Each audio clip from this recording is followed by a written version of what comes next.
Doctor గారు, మన ప్రతి బులెటిన్లో సామాజిక పురోభివృద్ధికి, మానవ కళ్యాణానికి తోడ్పడిన ఒక ప్రముఖ మహనీయుని గురించి చెప్పుకుంటున్నాం కదా. ఈసారి ఎవరి గురించి చెబుతున్నారు? ప్రిమియరా, ది గాడ్ డెల్యూషన్. డెల్యూషన్ అంటే భ్రమ, భ్రాంతి, అయితే అవాస్తవిక నమ్మకం. అవాస్తవ నమ్మకం. అవాస్తవం అంటే ఫ్యాక్ట్ కాంతి, నిజం కాని నమ్మకం. అంచేత ది గాడ్ డెల్యూషన్, దేవుడు అనేది ఒక భ్రాంతి, అది నిజం కాదు, కేవలం ఒక నమ్మకం, నిజం కాని నమ్మకం. నమ్మకాలు నిజం నమ్మకం ఉండొచ్చు, అవ నిజం కాని నమ్మకం, నిజం కాని నమ్మకం అని ఒక పుస్తకం రాసిన వ్యక్తి ఆయన రిచర్డ్ డాకిన్స్. ఆయన ఇంగ్లాండ్ చెందిన వ్యక్తి. ఇంగ్లాండ్లో మొత్తం ఆయన అంతా లైఫ్ అంతా ఇంగ్లాండ్ జరిగింది, కానీ పుట్టింది కెన్యాలో, ఇంగ్లాండ్లో చేశాడు. ఆయన నాస్తికుడు,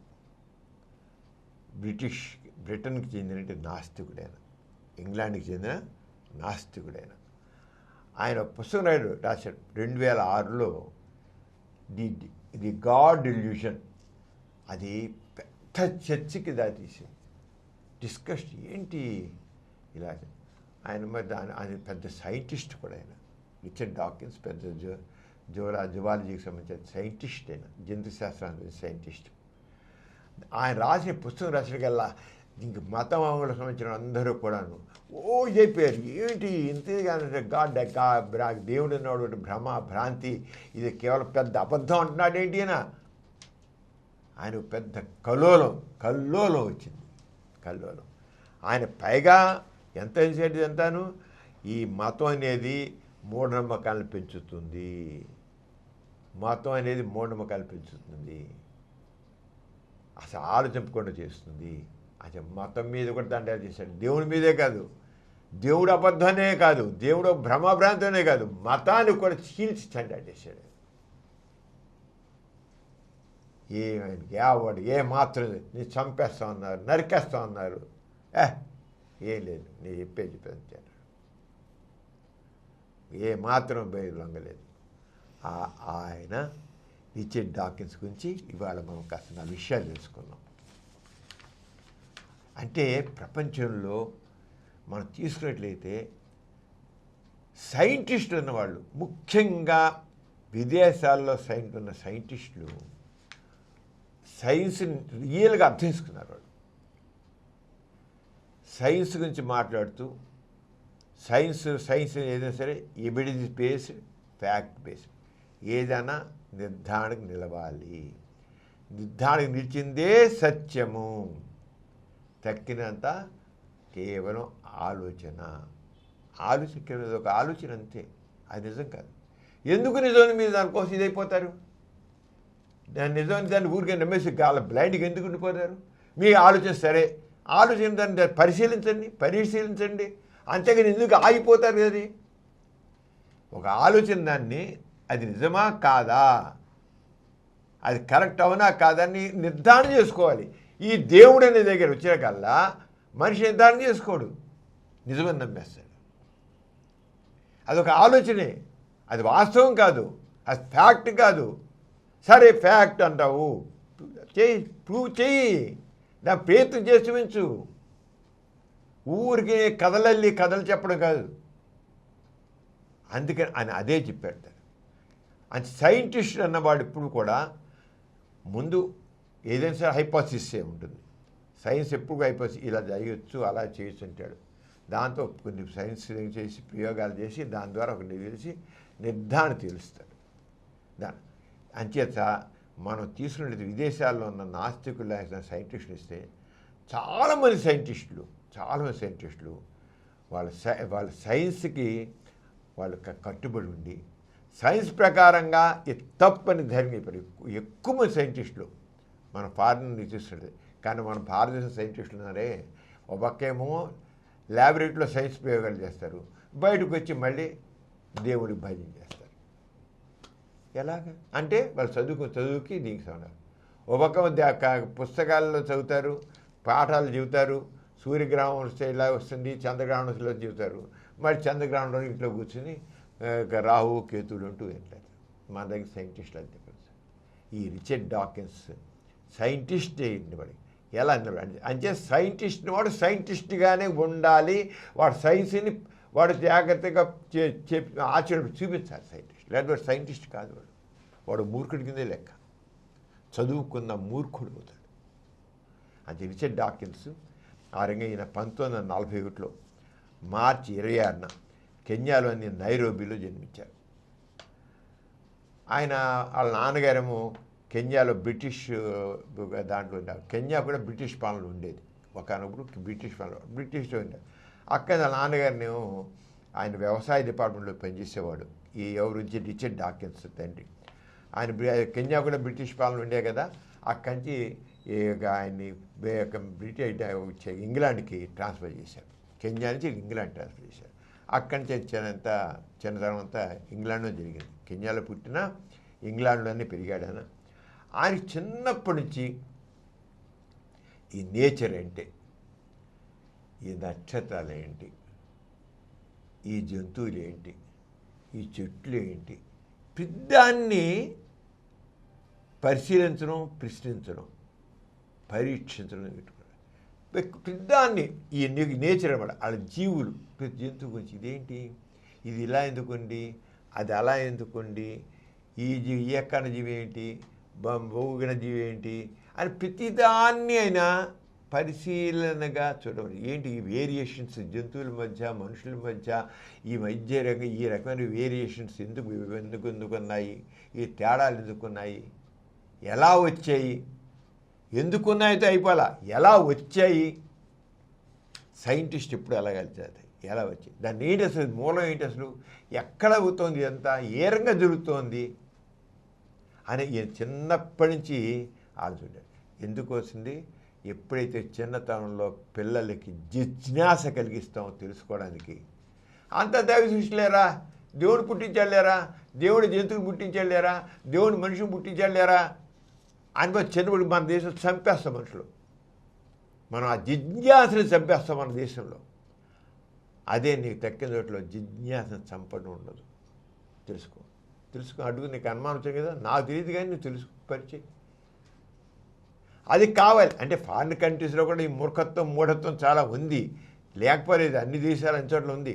కానీ వీళ్ళెంతవరకు చదువుకున్న వాళ్ళు చాలామంది వాళ్ళని జిజ్ఞాసను రేకెత్తిస్తారు. ఆరంగే నాన్నగారు కూడా తెలుసుకో, చదువు. ఆయన వ్యవసాయ శాస్త్రజ్ఞుడు, అంచేది ఈయనేమో జంతు శాస్త్రజ్ఞుడిగా తయారు చేశాడు. అంచేత చదువుకునే కొద్దీ ఆయనకి దేవుడి గురించి ఎప్పుడైతే మొదటి ఈయనకి దేవుడి మీద నమ్మకం ఉండేది. రిచర్డ్ డాకిన్స్ కూడా ఆయన చదువుకున్న కొద్దీ శాస్త్రీయ ఆలోచనల ప్రభావంతో మతం గురించి ఆలోచన. ఏంటి మతంలో ఇలా చెబుతున్నారు, దేవుడు పుట్టించారంటున్నారు, ఎక్కడి నుంచి వచ్చింది, ఆ దేవుడు ఎవరు, ఆ దేవుడు ఈయన ఎలా పుట్టించాడు, పుట్టించడం ఏంటి అసలు, ఈయన ఎలా జరిగింది అని చేసి దేవుడిని దేవుడి యొక్క విషయాన్ని ప్రశ్న మొదలెట్టాడు. అసలు దేవుడు ఉనికినే ప్రశ్నించాడు ఆయన.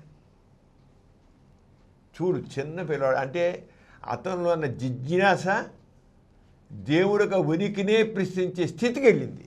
అది కావాలి మనకి. పిల్లల్లో వాళ్ళల్లో ప్రతి పిల్లల్లోనూ జిజ్ఞాస ఉంటుంది. ఆ జిజ్ఞాసని మనం పెంచాలి, అర్థం చేసుకోవాలి. ఎలా అంటావు, అది చూడు, నిజమే, నీకు నీ దగ్గర అనుమానం కరెక్టే, నీ ఆలోచన కరెక్టే, ప్రయత్నం చేయి, పరిశీలించు, పరీక్షించు, విశ్లేషించు అనేది చెప్తే సారంగా మనుషులు ఆలోచిస్తారు. ఆ రంగా ఈయన చేసేది. ఆయన తర్వాత ఏం చేశాడంటే, ఎప్పుడైతే జంతువులు ఇటన్నిటికి వెళ్ళిందో జువాలజీ, జంతుశాస్త్రం చదివాడు. ఆ జంతుశాస్త్రం చదివుడు ఆయనకి ప్రముఖ జీవశాస్త్రజ్ఞ ఆయన నికోలాస్ టెన్బర్గన్ అని ఉన్నారు. ఆయనకు నోబెల్ ప్రైజ్ వచ్చింది. ఈయన ఎవరి దగ్గర అయితే జువాలజీకి చేరాడో ఆయన నోబెల్ ప్రైజ్ విన్నారు. ఆయన ఇంపాక్ట్ మరీ ఎక్కువ సైన్స్ అంతా వాళ్ళ ప్రొఫెసర్ దాంతో ఇంకా ఆయనలో సైంటిఫిక్ టెంపర్ పెరిగింది, అవగాహన, లాజికల్ థింకింగ్ పెరిగింది. విశ్లేషణాత్మక బుద్ధిపదం పెరిగింది. దాంతో మరీ అక్కడ దాంతో రచన ప్రపంచవాదం ప్రసిద్ధమైన ప్రధాన కారణం ఆయన 1976లో రాసిన ది సెల్ఫిష్ జీన్ అనే పుస్తకం. మొట్టమొదటి సెల్ఫిష్ జీన్ అనే పుస్తకం రాశాడు. సెల్ఫిష్ జీన్ రాసి దాంట్లో ఈ పుస్తకంలో ఆయన జీవ పరిమాణాన్ని జీన్ల కోణంలో వెళ్తాయి. జీన్స్ అంటాం కదా, మనిషి దాంట్లో జీన్స్ ఉంటాయి.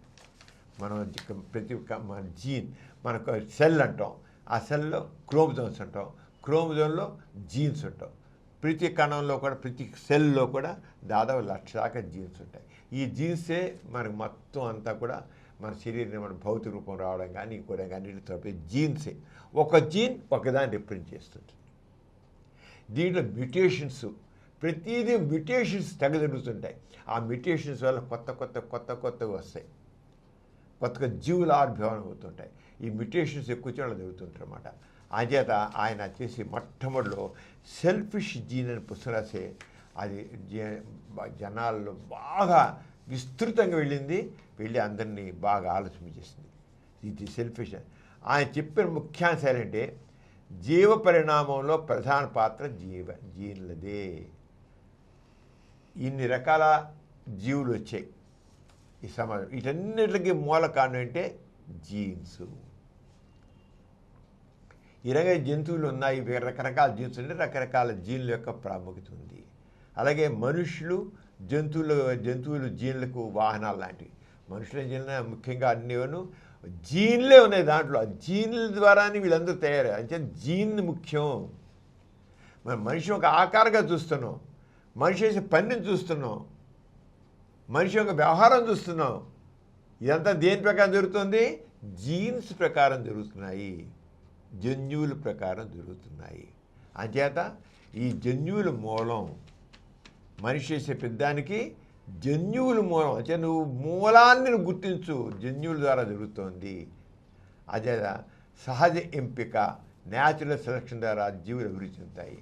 ఒక జీవి నుంచి ఒక జీవి వచ్చినా ఇంకోటి వచ్చినా కూడా ఈ న్యాచురల్ సెలక్షన్ ద్వారా వచ్చేది అవుతాయని ఆయనంతా ఆ పుస్తకం రాశాడు. ఈ పుస్తకం శాస్త్రీయ విషయం సాధారణ ప్రజలకు అందరికీ అర్థమయ్యేది రాశాడు ఆయన. తెలియాలి ప్రతి ఒక్కరికి. అంతే దేవుడు పుట్టించాడు, దేవుడు ఈ జంతువుని సృష్టించాడు, దేవుడు మనిషిని పుట్టించాడు కాదు. ఇవన్నీ కూడా ఇవన్నీ ఈ జీవజాలం వచ్చిందంటే, ఈ ప్రకృతిలో ఈ జీవులన్నీ ఉన్నాయంటే దాని మూలం జీన్స్లో వచ్చే మ్యూటేషన్స్, జీన్స్లో కలిగింది. అంతేగాని దేవుడు కాదు అని పుట్టిపరిచాడు. ఆ రాసిన ఇతర పుస్తకాలు ఏంటంటే ది బ్లైండ్ వాచ్ మేకర్ పుస్తకం రాశారు. ఇవన్నీ కొద్దిగా ఇదిగా పెట్టే దేవుడితో సంబంధం లేకుండా జీవులన్నీ ఆవిర్భించాయి అని చెప్పాడు ఆయన. ఈ జీవులన్నీ దేవుడు పుట్టిన కాదు. ఈ బ్లైండ్ వాచ్ మేకర్ దాంట్లో దేవుడితో సంబంధం లేకుండా జీవులన్నీ ఆవిర్భించాయి. మీరు ఏదో దేవుడు పుట్టించారన్నారు, దేవుడు దైవ సృష్టి అంటే దైవ సృష్టి కాదు. ఇవన్నీ జీవులన్నీ కూడా జీవుని సంబంధం లేకుండానే వచ్చాయి అని ఆయన స్పష్టంగా ఇచ్చాడు. ఎంత స్పష్టంగా నా పుస్తకం రాశాడు. అలాగే క్లైంబింగ్ మౌంట్ ఇంప్రాబబుల్, జీవ పరిణామ ప్రక్రియను వివరించింది ఇంకో పుస్తకం అన్నమాట. అలాగే ఇది గాడ్ డెల్యూషన్స్ అని మత విశ్వాసాలపై విమర్శ, దాంట్లో మతాన్ని చీల్చి చెండాడేశాడు. గాడ్ డెల్యూషన్ దాంట్లో ఆయన ముఖ్యంగా ఏం చెప్తా అంటే రిచర్డ్ డాకిన్స్ ఏమంటారంటే మత విశ్వాసం ఆధారంగా మతం అనేది కేవలం విశ్వాసం మీద ఆధారపడి కానీ నిజం బట్టి సత్యం బట్టి కాదు. మతంలో చెప్పేవన్నీ కూడా ఓన్లీ అభిప్రాయాలు తప్ప అవి నిజాలు కాదు. మతాల్లో దేవుడు అలా చేశాడు ఇలా చేశాడు, దేవుడు చెప్పాడు చెప్తే మతం చెప్పేది అదే కదా. దేవుని బోధ, దేవుని వాక్యము అని చెప్తారు కదా. ఇవన్నీ ఒట్టిది. కేవలం అవన్నీ కూడా కేవలం వాళ్ళ విశ్వాసం మీద నమ్మడం తప్ప ఇంకేం కాదు అన్నాడు ఆయన డాకిన్స్ ప్రకారంగా మతం ఆధారాలు లేకుండా నమ్మకంపై ఆధారపడుతుంది. మతం అనేది ప్రశ్నించడానికి వీలేదంటారు. అందుకని ఆధారాలు లేవు. మతంలో చెప్పే విషయాలకి ఆధారాలంటూ ఉండవు. కేవలం నమ్మకము. నమ్మంతే. దేవుడు పుట్టించాడు నమ్మంతే. ఆధారాలు అడగొద్దు. అది సైన్స్ ఒప్పుకోదే. ఆధారం లేకుండా కుదరదు.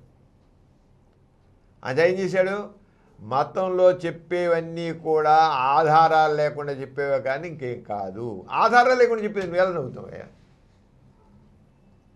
ఆధారాలు లేకుండా చెప్పేది నిన్ను నమ్మడం ఎలా నమ్మడం? అది కేవలం ఒక ఆలోచన, ఒక నమ్మకం అంతే. నిజం ఎలా అవుతుంది? మీరు నిజం అనుకున్నారు, తప్పది. మతంలో చెప్పేవి నిజం అనుకున్నారు, నిజం కాదు ఇది. అవి తప్పు. ఇవి నిజమైతేనే నమ్మాలి, కానీ నిజం కానీ ఎందుకు నమ్ముతావు నువ్వు? వినేసి ఊరుకో, లేదా పరీక్షించు, అప్పుడు సత్యాన్ని సత్యాన్ని నమ్ము. అసత్యాన్ని ఎందుకు నమ్ముతావు నువ్వు? అసత్యాన్ని నమ్మొద్దు. అది రిచర్డ్ డాకిన్స్ చేసినది. ఆయన థియరీ ఆఫ్ ఎవల్యూషన్ అనే సిద్ధాంతాన్ని బలంగా సమర్థించారు. ఎందుకంటే డార్విన్ థియరీ ఆఫ్ ఎవల్యూషన్ ప్రతిపాదించాడు కదా డార్విన్. దాన్ని గట్టిగా ఎలా వచ్చింది, ఎవల్యూషన్ ఎలా వచ్చింది, ఏకకణ జీవి దగ్గర ఏకకణ జీవి నుంచి హైలీ డెవలప్డ్ మల్టీసెల్యులర్ మనిషి వరకు డార్విన్ అంతా ప్రయోజనం మొత్తం ఇది ఎవిడెన్స్ చూపించాడు. అంచేత ఇతను కూడా జీవశాస్త్రం కనుక దాన్ని పూర్తిగా సపోర్ట్ చేశాడు. డార్విన్ చెప్పిన దాన్ని థియరీ ఆఫ్ ఎవల్యూషన్ చేశాడనమాట. ఆయన అభిప్రాయ ప్రకారం మతం అనేది మూఢనమ్మకాలను పెంచుతుంది, శాస్త్రీయ ఆలోచనల్ని అడ్డుకుంటుంది. మతం అనేది మూఢనమ్మకాలను పెంచుతుంది. ఇంకోటి, నువ్వు శాస్త్రీయంగా అయినా ఆలోచిస్తే అడ్డుకుంటుంది. సైంటిఫిక్ ఆలోచన వాళ్ళు నమ్మో, ప్రశ్నించొద్దు. ఏమిటని ప్రశ్నించొద్దు. మనుషుల మధ్య విభేదాలను సృష్టిస్తుంది మతం అనేది. ఆయన చాలా విమర్శలు ఎదుర్కొన్నాడు. ఆయన 2006లో ఆయన రాసిన ది గాడ్ డిలిజెంట్ పుస్తకం ప్రపంచవ్యాప్తంగా పెద్ద సంచలనం సృష్టించింది. మత నాయకులు, మత సంస్థలు ఆయన తీవ్రంగా విమర్శించాయి. ప్రపంచంలో చాలా దేశాల్లో మతం సమాజంలో ముఖ్యమైన పాత్ర పోషిస్తుంది. అంచేత ఈయన మతాన్ని విమర్శించడంతో చాలామంది ప్రపంచం అంచేత మత విశ్వాసపరులు ఉన్నారు కదా. ఈయన ఎప్పుడైతే మతాన్ని చీల్చి చెండాడేశాడో ది గాడ్ డిల్యూషన్ ద్వారా, ఇంకా ఆయనకి చెప్పలేదు. చివరికి మీడియాలో ఆయన విమర్శించారు, పేపర్లో విమర్శించారు, మత సంస్థలు నిరసన చేశాయి, బహిరంగ వాదనలు పెట్టారు, అన్నిట్లో పాల్గొన్నాడో చేశాడు. కొంత బెదిరించారు కూడా.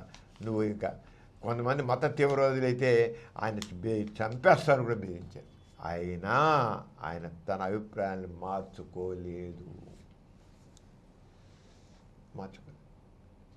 నేను చెప్పేది కరెక్ట్, నేను చెప్పేది సైంటిఫిక్ చెబుతున్నా, మీరు చెప్పండి ఎవిడెన్స్. నేను చెప్పే అబద్ధాలన్నా కాదని రుజువు చేయండి. మీరు మతంలో చెప్పేవి అబద్ధాలు, నిజాలు కాదు, అవాస్తవాలు, ఊహలు అంటున్నాను నేను. మీరు కాదని చెప్పండి. నుంచి సత్యాలు ఎలా చెప్పండి. సత్యం అయితే రుజువు అవ్వాలి. సత్యం అనేది రుజువు కావాలి. సత్యం కాదే నన్ను ఎలా నువ్వు అబద్ధాలు చెప్పి సత్యం అనమాట ఎలా నొప్పుకోను. ఊహను, ఆలోచనను నువ్వు సత్యం అంటే ఒప్పుకోను. సత్యం ప్రూవ్ చేయి, సత్యం అయితే ప్రూవ్ చేయి. నేనైతే నేను ప్రూవ్ చేస్తాను. నువ్వు అబద్ధాలు చెబుతూ నిజాలుగా నమ్మని నువ్వు చెబుతూ నిజం చెబుతూ జనాలందరినీ పిచ్చోళ్ళు చేసి నమ్మిస్తుంటే నేను ఎలా ఊరుకోను. అంత గట్టిగా నిలబడ్డాను. ఆయన చేసే దాంట్లో ఇంకా చెప్పిన దాంట్లో ఏం చేశాడంటే ఇంకా ఆయన ఒక సంస్థ ఏర్పాటు చేశాడు. Richard Dawkins foundation for reason and science అనే సంస్థను ప్రారంభించారు. Richard Dawkins foundation for reason and science చేసి దానికి ముఖ్యంగా అంటే శాస్త్రీయ విద్య కావాలి, విమర్శనాత్మక ఆలోచన కావాలి, లాజికల్ థింకింగ్ కావాలి, హ్యూమన్ వాల్యూస్ కావాలి, మానవతా విలువలు కావాలి. అది దానికంటే ఆయన విచారం చేసి ఆయన ఎలాగైనా the root of all evils అని ఒక డాక్యుమెంట్ చేసి the root of all evils అని చేసి మొత్తాన్ని చీల్చి చెండాడేశాడు. రూట్ ఆఫ్ ఆల్ ఈవిల్స్ అని డాక్యుమెంట్ చేశాడు. దాంట్లో మతాన్ని చీల్చి చెండాడేశాడు. అంత అబద్ధాలు ఇగే లేదు. ఇలా రిచర్డ్ డాకిన్స్ ఆధునిక బ్రిటిష్ నాస్తిక విద్యలో ప్రముఖ నాయకుడైన ఆయనతో పాటు మరికొందరు ప్రముఖులు కూడా ఉన్నారు. క్రిస్టఫర్ హిక్కిన్స్ అని ఒకళ్ళు, శామ్ హ్యారిస్ అని ఒకరు, డేనియల్ డానెట్ అని ముగ్గురు ఉన్నారు. ఆయనతో పాటు ఈ ముగ్గురు సైంటిస్టులు కూడా ఆయనతో కలిసి చాలా చేశారు. అంత సైంటిస్ట్ అది చేసి అంచేత ప్రముఖ శాస్త్రవేత్త. ఆయన చేత ఆయన శాస్త్రీయ ఆలోచన, వివేకము వాటి మీద చేయాలి, విజ్ఞత కాని చెప్పి చాలా చేశారు. ఇదమ్మా ఈ రకంగా ఒక సైంటిఫిక్ నాలెడ్జ్ అండ్ సైంటిఫిక్ టెంపర్తో సమాజంలో మార్పు చేసిన వ్యక్తుల వల్లే ఈ రోజున సమాజంలో ఎక్కడ ప్రగతి వస్తుంది. మత విశ్వాసాల మీద ఆధారపడి, దైవ బోధనల మీద ఆధారపడి ఉన్నట్లయితే సమాజం ముందుకు వెళ్ళదు.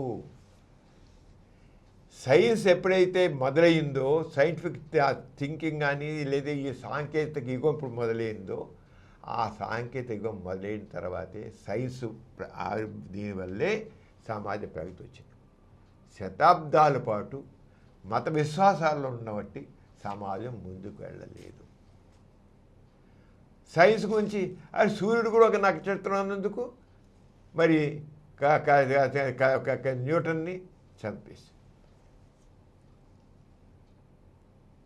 సోక్రటీస్ని విషయం చంపేశారు, గెలియులని జైల్లో పెట్టారు, జీవితాంతం జైల్లో పెట్టారు. అంటే మతం ఏం చేస్తుంటే నిజాన్ని చెప్పనివ్వదు. మతం నిజాన్ని చెప్పనివ్వదు, అబద్ధాన్నే నిజంగా ప్రచారం చేస్తుంది. గుర్తుంచుకోండి, మతం అబద్ధాన్నే నిజంగా ప్రచారం చేస్తుంది, నిజాన్ని చెప్పనివ్వదు. అలాంటిది మతం పనికిరాదు. సైన్స్ ద్వారానే అసలు నిజం బయటకు వస్తే సైన్స్ ప్రకారమే నడవాలి, కానీ అప్పుడే సమాజ ప్రగతి. కానీ మతాన్ని నమ్ముకుంటే సమాజ ప్రగతి ఉండదు, ఎట్టి పరిస్థితుల్లో ఉండదు. అని చెప్పి ప్రతి ఒక్కరు కూడా లాజికల్ థింకింగ్తో, సైంటిఫిక్ నాలెడ్జ్తో, సైంటిఫిక్ టెంపర్తో ఉండాలి. ఇదే రిచర్డ్ డాకిన్స్ చెప్తుంది. ఈ కార్యక్రమం మీకు ఎంతో నచ్చింది కదా. ఇటువంటి మరిన్ని వీడియోల కోసం అనతి కాలంలోనే 21 కోట్ల వ్యూస్ సాధించిన సమరం ఛానల్ సమర్పించు పాజిటివ్ ఎథియిజం తెలుగు ఛానల్కు సబ్స్క్రైబ్ చేయండి, లైక్ చేయండి, మీ ఫ్రెండ్స్కి షేర్ చేయండి. అలాగే ప్రక్కనున్న గంట సింబల్ని ప్రెస్ చేయడం మర్చిపోకండి.